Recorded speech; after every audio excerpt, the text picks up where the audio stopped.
ҳамасола санаи 18 май дар саросари ҷаҳон рӯзи осорхонаҳо таҷлил карда мешавад. имрӯз тибқи маълумотҳо дар 15 шаҳру навоҳи вилояти Суғд осорхонаҳо мавҷуд мебошанд, ки дар он ёдгориҳои таърихӣ, экспонатҳо, бозёфтҳои нодир ва дигар номгӯи лавозимоти қадима нигоҳ дошта мешавад. сол дар пайи гузарондани корҳои ҳафриётӣ шумораи бозёфтҳои таърихӣ бештар шуда истодааст. тавре иттилоъ дода шуд, давоми 3 сол мешавад, ки дар пайи гузарондани корҳои ҷустуҷӯӣ дар қалъаи Хуҷанд аз ҷониби олимон якчанд хумҳои гуногун дарёфт карда шудааст, ки ба замони ҳахоманишиниён тааллуқ дорад. дар тӯли ин 3 сол ки дар ҳамин асосан дар болои арк, яъне ки қасри ҳокимнишин мо корҳои ҳафриётӣ гузаронидем, бозёфтҳои гуногун ёфта шуданд, вале мақсади асосии мо ин муайян кардани сохтори ҳамон қасри ҳоким буд ва мо ба ин мақсад мо расида истодаем.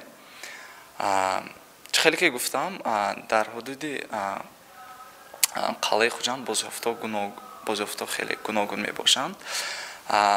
дар болои арк асосан мо бисёртар сафолпораҳои асри миёнагиро дарёфт кардем. афсӯс ки онҳо бисёре аз онҳо дар ҳолати шикаста қарор доранд.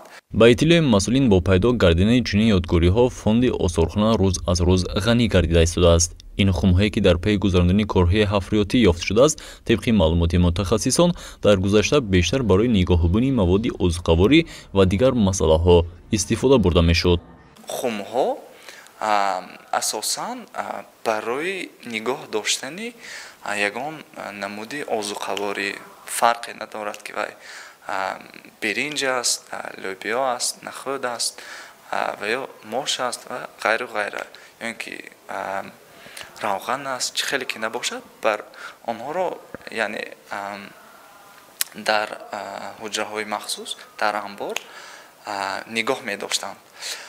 вале ғайр аз ин хумҳои баъза хумҳое ёфт мешаванд, ки умуман дар шаҳрҳои қадима дар даруни онҳо устухонҳои одамон ёфт мешаванд. агар бостоншиносон ин устухонҳоро дарёбанд, ин гувоҳӣ аз он медиҳад, ки дар давраҳои гузашта то давраи паҳншавии ислом, яъне то асрҳои 7-8 милодӣ, ниёгонimon бо аҷдодонимон, динашон ки дини зардуштӣ буд, чунин тасаввурот доштанд, ки онҳоро мурдаҳои худро вақте ки мурдаҳои худро ба як ҷои махсус бурда мегузоштанд, то ки тани онҳо, ҷасади онҳо аз гӯшт тоза шавад ва баъд аз он ин ҳамин устухони холиро гирифта ба ҳамин чунин хумҳо мегузоштанд ва ҳамин тавр дар як хонаи махсус, ки онҳоро дар адабиётҳои таърихӣ наус мегӯянд, мегузоштанд ва ҳамин тавр аҷдодони худро чунин мегӯронданд.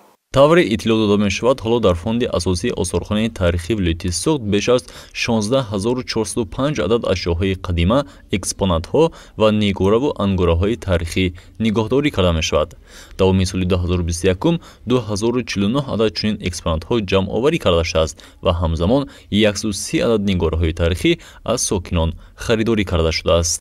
дар осорхонаи мо нигораҳое ки мавҷуд ҳастанд, ки дар фонди осорхона ҳифз ва нигоҳдорӣ карда мешаванд, зиёда аз 16000 адад нигораҳо мавҷуданд дар фонди осорхона. дар экспозитсияи намоишии осорхона зиёда аз 1500 адад ба намоиш гузошта шудааст. албатта чӣ хеле ки ба ҳамагон маълум аст, дар оянда дар қалъаи Хуҷанд ҳам боз як осорхонаи калони муҳташаме ки ба истифода дода мешавад дар рӯзҳои наздик. албатта дар онҷо ҳам боз як дигар осорхона ташкил карда мешаванд. мутахассисон бар он назаранд, ки нисбат ба солҳои гузашта имрӯзҳо сафи нафроне ки ба осорхона ташриф меоранд бештар шудааст.